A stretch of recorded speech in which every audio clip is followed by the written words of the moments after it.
on this episode of Same Name, Different Game, and all that goes with it.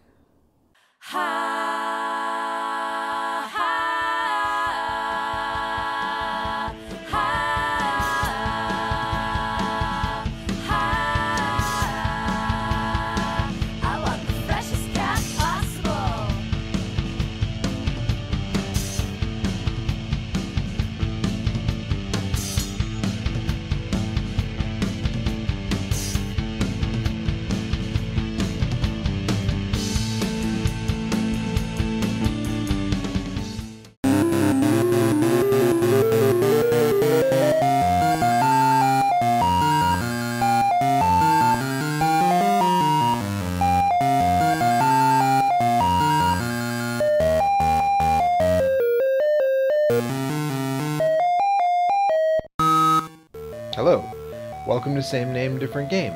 My name is Joe, and I've spent the last couple months working my way through the complete output of the Three Stooges. No objections. I've been watching the Stooges since I was a little kid, and I still honestly find them hilarious. And all this revisiting got me thinking about the old Nintendo game. It gets a lot of hate now, but I thought it was fun back in the day. Maybe it holds up. But let's not get ahead of ourselves, and start with a little history. There have been entire books written about the life and times of the Three Stooges, but if you're unfamiliar, here's a short version. The Stooges began as a vaudeville act with a comedian named Ted Healy, initially billed as Ted Healy and his Stooges. The first iteration was Healy along with Moses Horwitz, better known by his stage name, Mo Howard. Shortly after, Moe's brother, Samuel Horwitz, who you know as Shemp Howard, joined up. In 1925, they took on a third Stooge, Louis Feinberg, aka Larry Fine. In 1932, Shemp left the act, fed up with Healy. He was replaced by his youngest brother, Jerome Horwitz, who you know as, you guessed it, Curly Howard. Shemp went on to have a successful solo career, making several films for Vitaphone Studios, then Columbia and Universal. In 1934, Moe, Larry, and Curly had also had enough of Healy and split from him, landing a contract at Columbia Pictures. It was there they would make their mark on pop culture, with the Three Stooges releasing 190 shorts over 25 years for Columbia. First with Curly, then with Shemp after Curly fell ill, and finally with comedian Joe Besser after Shemp died suddenly. The Stooges found a second life on television and have run constantly since the 1950s. They became an American institution. And you know what happens with American institutions? Video games. The first Stooges video game was an arcade game called The Three Stooges in Brides is Brides, released by Gottlieb during the short window of time when they were known as Millstar. Gottlieb was bought by Columbia Pictures themselves in the 70s. Columbia Pictures were then purchased by, Coca-Cola? The 80s were super weird, okay? I guess they figured they already had the rights, so why not make a game based on the evergreen Stooges property? But Coke made this purchase in 1983, right around the time of, well, you know. Things weren't great for video games in North America around that time, so by 1984, Millstar was shut down. It was purchased by outside investors, but they were much more interested in the pinball portion of the former Gottlieb. This opened up the Three Stooges license, and in 1987, British developer and publisher Cinemaware released the Three Stooges on the Amiga, followed by versions for a handful of other computer formats.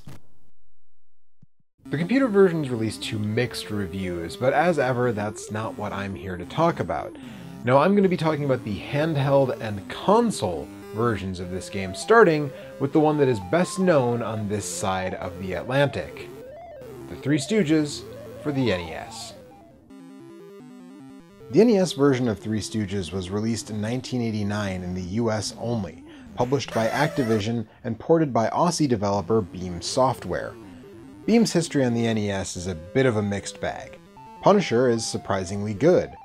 Back to the Future 2 and 3 feels like having your head in a vice. It's like this. And it keeps turning and twisting. Three Stooges falls somewhere in the middle. It's a collection of mini-games, some of which evoke specific shorts, some of which don't. The goal is to make enough money to save an orphanage in 30 days, with each day being one game or event. The game opens with a pretty good gag and some surprisingly good speech samples. The Stooges wander into Ghostbusters 2 before realizing they're in the wrong game. In the original Amiga version, they wandered into Defender of the Crown, and while there was a port of that game on the NES, it was published by Konami under their Ultra Games banner, not Activision. So we get a Ghostbusters 2 joke instead. But I honestly think it's a better joke. Once the game proper starts, you're presented with a strip of 6 squares, like a board game. In fact, John Cutter, designer of the original Amiga game, envisioned it like a board game. Each square is either a mini-game or an event. Moe's hand moves around at random, getting faster with each turn, and a button press stops it. Before we dig into the mini-games, let's cover the various event squares. First up, the mousetrap. In classic Stooge fashion, Moe can put his hand in a mousetrap. Doing so injures one of his fingers. If all fingers get snapped, the game ends, and you see the ending based on the amount of money you've raised so far. Next is the dollar sign. This icon sees the Stooges just find some money. The amount can vary. I've seen as low as $100 and as high as $1,000. The question mark is similar in that you can also find money, but this can also be a letter from the banker taunting you.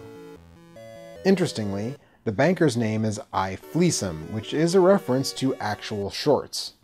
Balance now due $321.86. Skin and Flint Finance Corporation. I Fleece Him, President. That put us out of business. What'll we do? Mr. Fleecem has his own square, which results in you losing money. Avoid this square at all costs. There's a safe square, which sees the Stooges get a reward for returning money from a safe that broke when it fell on Curly's head. Unfortunately, we don't actually see that gag. This is a pretty redundant square in that it does exactly what the dollar sign does. Finally, there's a finger pointing right. All this does is move the board over, just like playing a minigame would. It's basically a waste of a day. Don't go for this square unless the entire board for that day is mousetraps and banker squares. And now to the main attraction, the various minigames. Most of the minigames are at least tangentially related to Stooges shorts. The stoogiest is the slap fight, which sees the player control Moe and slap around Larry and Curly. What's the idea of spoiling the game? I was for onesies. Well, here's twosies. Oh, he was for onesies? You get him to... Here's fivesies. This affects the speed of Moe's hand when selecting a new game, so when that starts getting faster, try for this square. The NES version makes it very easy because, much like taking down Don Flamenco in Punch-Out, just alternating left and right will ensure victory. Up next is the pie fight, which is... well, it's a pie fight. There's not a particular short invoked here, but the Stooges regularly got into pie fights, from In the Sweet Pie and Pie to Spook Louder, which satirizes mystery and horror films of the time with an unknown pastry thrower. Fun Stooge fact, whenever a pie is thrown in a short and Moe isn't in the shot, he's the one throwing the pie. He was extremely accurate with airborne baked goods, and as such, saved money on reshoots and props. This game is one of the better ones, with the controls taking a little getting used to. Up controls Moe, left controls Curly, who looks more like Shemp here in my opinion, and down controls Larry. Hitting the direction alone will cause the Stooge in question to duck. Holding A while hitting the direction will cause them to launch their pie. The game ends either when you get hit with 5 pies, or you throw all of your pies, the latter of which doubles your score for the game. The only thing I really don't like about this game is that the snobs who throw pies back don't recall any specific actors or characters. It would have been swell to see likenesses of regular Stooge supporting cast members like Bud Jameson, Kindly speak English and drop the vernacular. and Emil Sitka, Hold hands, you lovebird. Vernon Dent, I don't want a coat. I don't want a coat. I don't want a coat. Oh, he don't want a coat. or Christina McIntyre. Basil. I'll teach you a thing or two. You wolf! Don't you dare strike me! Taking advantage of a poor, weak, helpless woman! Boy, his kisses are getting louder. You horrible person, you! Based on a bit in the short Dutiful But Dumb, we have the Cracker Eating Contest minigame. While the short just includes Curly trying to eat raw oyster stew with the oysters eating his crackers, this game turns it into a contest to just eat the crackers. Unfortunately, it gets tedious pretty quickly, but is also one of the best ways to make money. Each bowl is worth $50, while each cracker is worth $10, and each time an oyster eats a cracker, that cracker's gone forever. So once there's just one cracker left, every bowl becomes worth $60. And you have enough margin of error with the spoon to keep going for a while, but like I said, it gets tedious. The Doctor game isn't based on any particular short, though some have said it's inspired by Men in Black. While the boys did play doctors in that short, it's hardly the only one in which they did so. If anything, this is closer to Dizzy Doctors, which has an extended chase through a hospital on a gurney, though it's not exactly like that one either. In this minigame, you follow a doctor to surgery. Every item the doc drops that you recover is worth $5. Every second left on the clock when you reach the end is worth $15. Hitting other patients costs you time, so you have to balance your pace. The minigame most directly based on a Stooges film is the boxing one. Punch Drunks sees Moe as a boxing manager who recruits Curly after finding out he goes berserk whenever he hears Pop Goes the Weasel. Larry plays this song on the fiddle during his matches, and Curly fights his way up the ranks to the heavyweight champ, Killer Kill Duff. When the title bout starts, Larry's violin is broken, sending him out into the street to find a new means of playing the song before Curly gets knocked out. You play as Larry, looking for a radio playing the tune, and this is by far the most frustrating game in Three Stooges for the NES. There are obstacles all over, and it's extremely difficult to tell where on the playfield Larry is, and which objects he's in danger of hitting and which he's not. It's even possible to position him so he hits objects on multiple planes. The good news is that if you run full tilt and jump over the obstacles that can be jumped over, even hitting several that you can't, you'll probably make it in time anyways. The final minigame is trivia. Three Stooges trivia, of course, and while some of these are easy for any imbecile like me, like what year did Larry join the Stooges, some are much harder, asking about the various Stooges' hobbies and birth years. Each round is 3 questions, with each being worth $200, meaning that other minigames tend to be more lucrative. Ultimately, Three Stooges on the NES is a middling minigame collection that will most appeal to fans of the source material. The graphics are pretty good for the time, and the digitized speech samples were downright mind-blowing in 1989. But I know what you're thinking now. You're wondering, where else was this game ported? If the NES port came out in '89 and the Amiga original in '87, then that must mean it's the Master System or the Game Boy. No. This game didn't get another handheld or console release until 2002, when the masters of shovelware, Metro 3D, put it out on the Game Boy Advance. At least there are no wires to worry about. If I come around like this one and get up in this one, how's that? Well, it don't feel as good as when I did this. Oh, wait. Take it easy. Now look. We ain't getting no place fast. Let's get at this thing right the right way. You wanna get this off? Developed by Crawfish Interactive, who don't have nearly as much to work with here as they did with Street Fighter Alpha, this is not a great version. Visually, it hews much closer to the Amiga original, but it was still redrawn for the GBA. The original Defender of the Crown joke remains at the opening, since Metro 3D also released a portable port of that game the same year. Also developed by Crawfish. This one has higher quality graphics and more audio samples, as one would expect, even using digitized footage of Punch Drunks in that minigame. Unfortunately, not everything gets a boost in quality.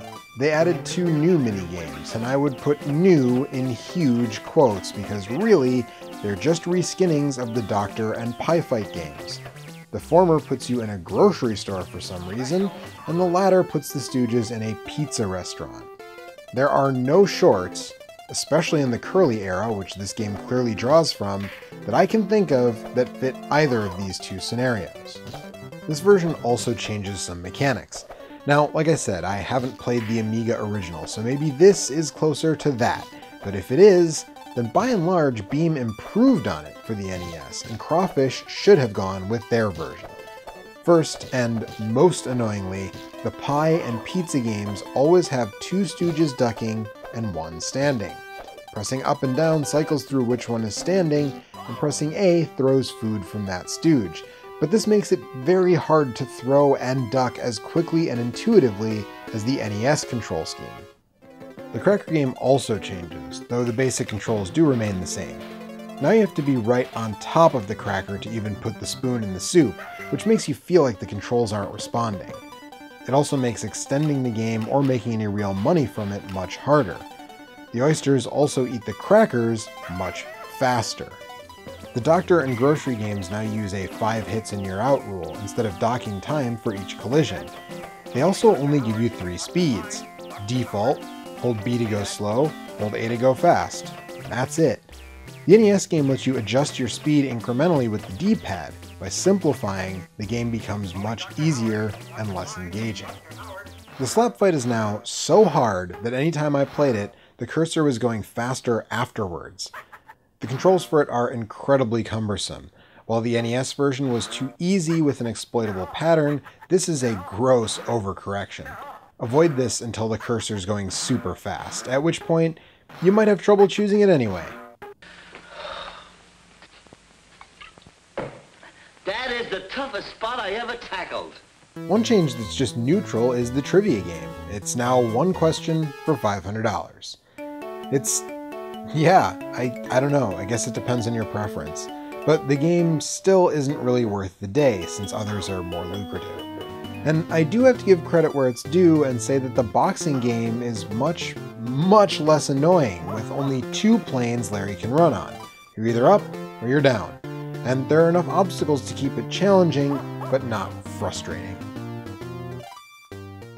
This one also does away with some of the extraneous squares, like the finger-pointing right square and the safe square, but minor improvements don't make up for major failings.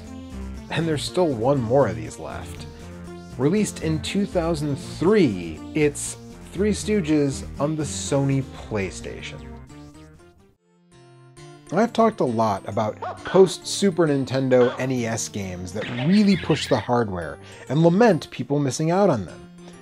Let me be super clear on this one. This is a post-PlayStation 2, PlayStation 1 game that does not push the hardware, and you're not missing out. Let's start with this. It's a port of the GBA game. Yeah, you heard me right. Ported from the GBA by Flying Tiger. The folks now putting Data East arcade games on the Switch, this one is a bigger, uglier version of the Game Boy Advance game. I mean, just look at this mess. And as pretty as a picture. Yeah, but Nate, Get gone. The 240 by 160 resolution of the GBA is stretched to 256 by 224, and it looks awful. Like I said, Metro 3D were big purveyors of shovelware, and porting a portable game to a home system that's 3 years past its sell-by date is peak shovelware. What a bunch of knuckleheads. The gameplay is identical to the GBA game, just uglier, with one exception that I noted. The slap fight is easier than the GBA version, but still harder than the NES. Other than that, there's really not a ton to say. Oh, except this. Eating crackers now, for some reason, sounds like gunshots.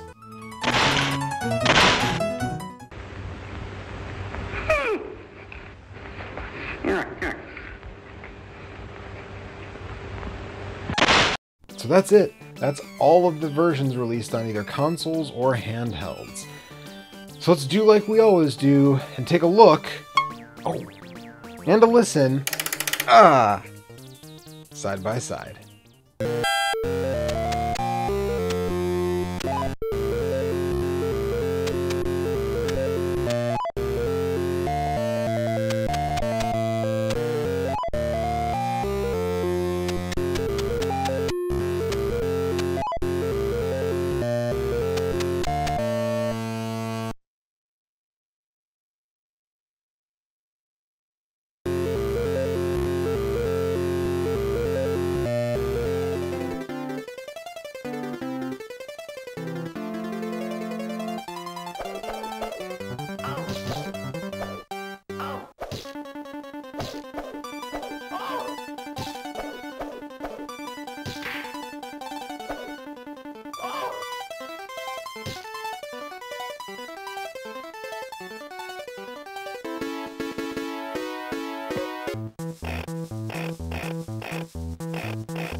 while on its face the NES is arguably the worst looking, for the platform, it's not bad. On the other hand, the PS1 version looks absolutely awful by the standards of its console. I mean, Marvel vs. Capcom, for example, wasn't up to the bar set by the Dreamcast or arcade versions, but it's still a pretty good-looking 2D game even now, and this came out years later. The GBA just looks okay. Audio-wise, they all have renditions of Three Blind Mice like the ones used in Stooges shorts, and some other songs like versions of Swingin' the Alphabet from the short Violent is the Word for Curly. But the PS1 fails to use the actual recordings of any of these, and in fact doesn't even seem to add additional voice samples over the GBA version. And for those reasons, plus the hideous graphical stretching mentioned earlier, I'd put it in the basement for both audio and graphics. And that makes it time to give the edge. Raise your right hand. Do you solemnly swear to tell the truth, all the truth, and nothing but the truth? Huh? Do you solemnly swear to tell the truth, all the truth, and nothing but the truth? Are you trying to give me the double talk? Do you solemnly swear to tell the truth, whole truth, and nothing but the truth? Why don't you answer him? He's talking pig Latin. I don't know what he's saying. He's asking you if you swear... No, but I know all the words. He's asking you if you'll swear to tell the truth. The truth is, none of these is any really great shakes. The NES version is certainly the best of them, and if you're a big Stooges fan like I am, it's the one most worth checking out. Although, if you've got Stooge fever and you want to take a look at all of them, the good news is, none of them is expensive.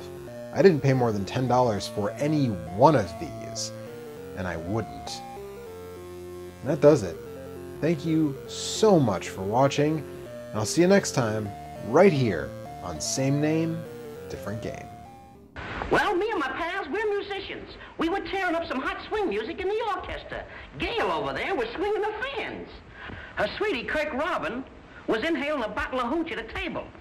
And a hoofer by the name of Buck Wing was getting ready to shake his tootsies. Kindly speak English and drop the vernacular. Vernacular? That's a derby. Drop the vernacular.